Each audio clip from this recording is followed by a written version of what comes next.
Afghanistan. It's definitely one of the countries of all time. The last 50 years can hardly be described as anything other than pretty grueling and tragic. After everything, and then some, I've decided to bite the bullet and cover one of the few games dedicated to the Soviet-Afghan War, The Ninth Company, Roots of Terror. As a partial movie tie-in from 2009 developed by Leicester Studio, it just barely functions enough to offer interesting RTS gameplay and ideas worthy of review. You might already be interested with the concept and low price on Steam, except as a decisively Russian game from the 2000s, it nowadays borders on broken with near abandonware treatment. The single largest issue is that saving and loading in-game breaks the scripting for objectives, meaning you have to either forego this feature and play most missions in a single sitting, know when to save, or use cheats. Fortunately, a partial walkthrough has been crafted on the Steam community forums by Sams, who told me about it, while ago. Whoops, sorry buddy.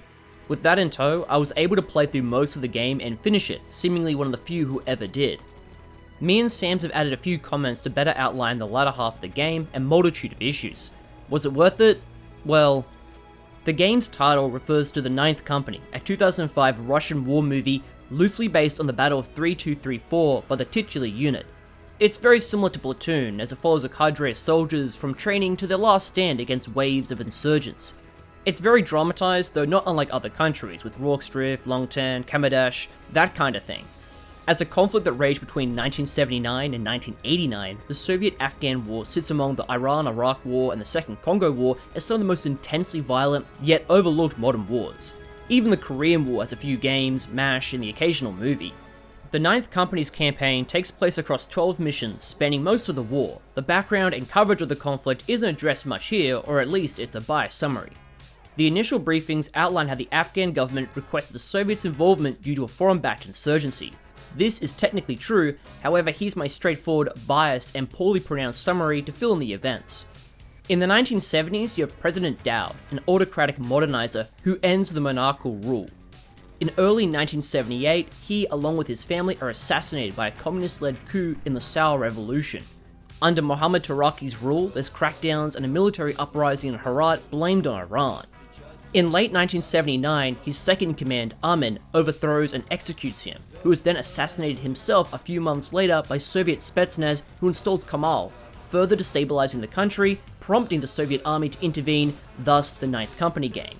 There's no discussion of the massive civilian casualties or the unpopularity of the Soviets' rule, although this is par the course in any modern military game, and there's some very interesting historical footnotes here that are usually ignored. You briefly encounter and work with the Afghan army, who are portrayed as pretty incompetent, and in one mission where you're tracking down Stinger missiles, you instead find Chinese-supplied weapons which were originally sourced from the Soviets when they were allies before the Sino-Soviet split. It reflects the reality that the Mujahideen wasn't just supported by the Gulf Arabs and the US, but China, UK, Iran, and perhaps most critically, Pakistan, who were all aiming to undermine the Soviets and build influence in the region, no matter the blowback. The first half are all disconnected stages with no real story, while the second half is tied into the Ninth Company film, featuring scuffed character models reenacting scenes. The game really expects you to watch the movie, indicated by the ample movie clips during the load screens. The campaign's climax is the battle for 3224, a pretty epic standoff. Otherwise, I feel a couple more historical missions would have been really nice. Wait, secret mission? Storm 333. Uh-oh. Oh fuck.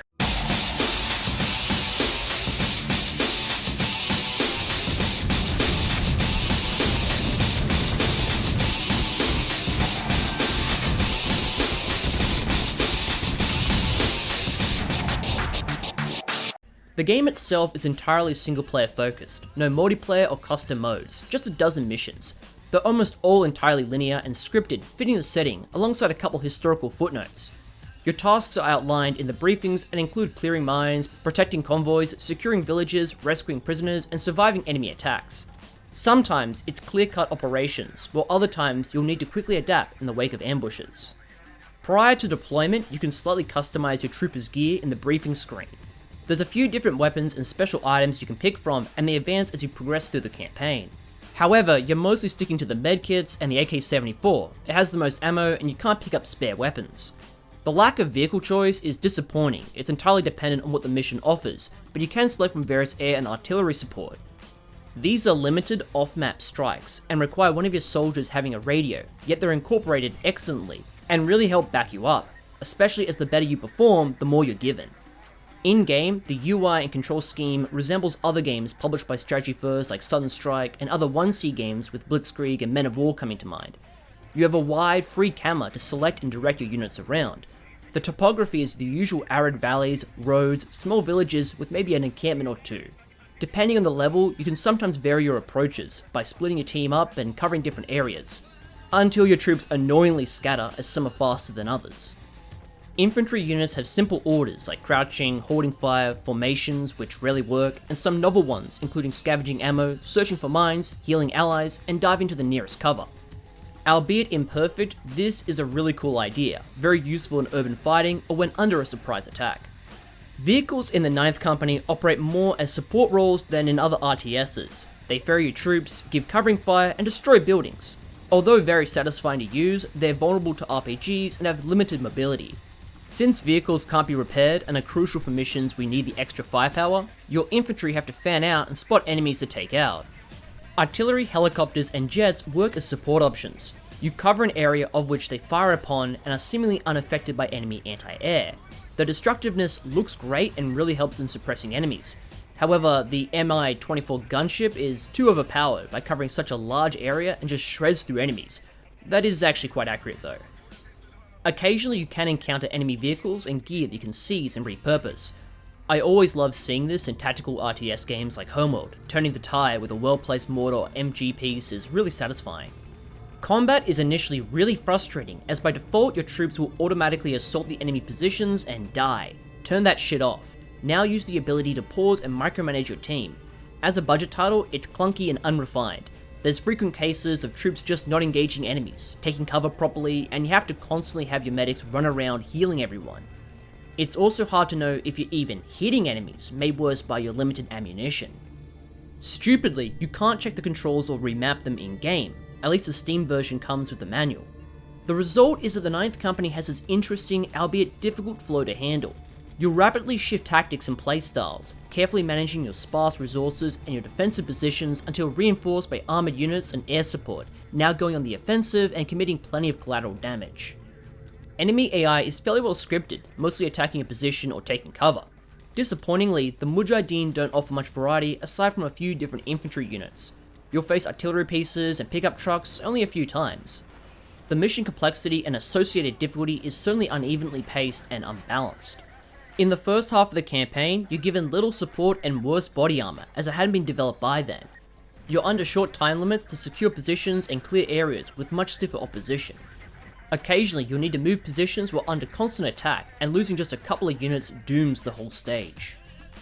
There's even a whole stealth-focused level where you need to quietly kill guards before raiding the settlements. You have to save scum and hope to God that you're not instantly spotted and fail, or that you don't run out of suppressed ammo due to the shit accuracy. It's a very haphazard inclusion. I don't even think the lighting or visibility has been altered. The devs have just placed some blue nighttime filter over the screen. Curiously, the latter half of the campaign starts reenacting the movie's story and is far more linear and straightforward as you're directed between objectives. The additional support and shorter mission length dramatically lowers the overall difficulty.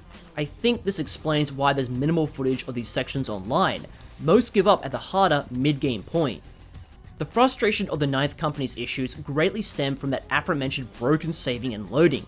Basically, there are cutscenes where the camera pans around showing new objectives or reinforcements. If you load a save before or after this occurs, tasks won't update, trapping into endless enemy hordes or instantly fail outright, wasting 40 minutes of your time. Not all maps are like this, like that stealth level.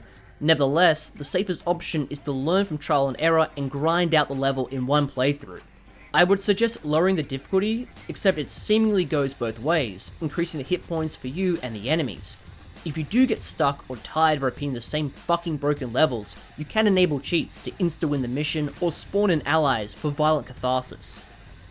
Despite the obvious technical problems that extend outwards into the wacky physics, uneven difficulty, the lack of ammo, UI going berserk and that it highlights all the enemies to easily pick them off, and how vehicles can operate without crew, there is a real genuine jank vibe here.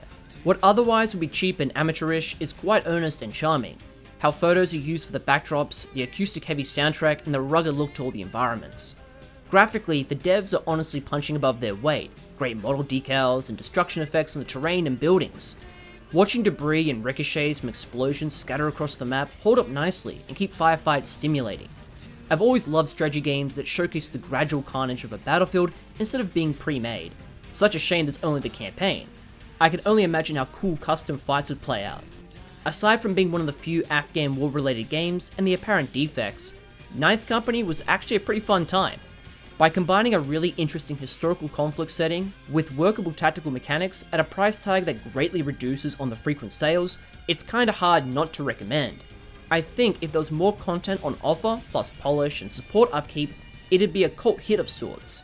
But as it remains, Ninth Company is an equally highly flawed and worthwhile game.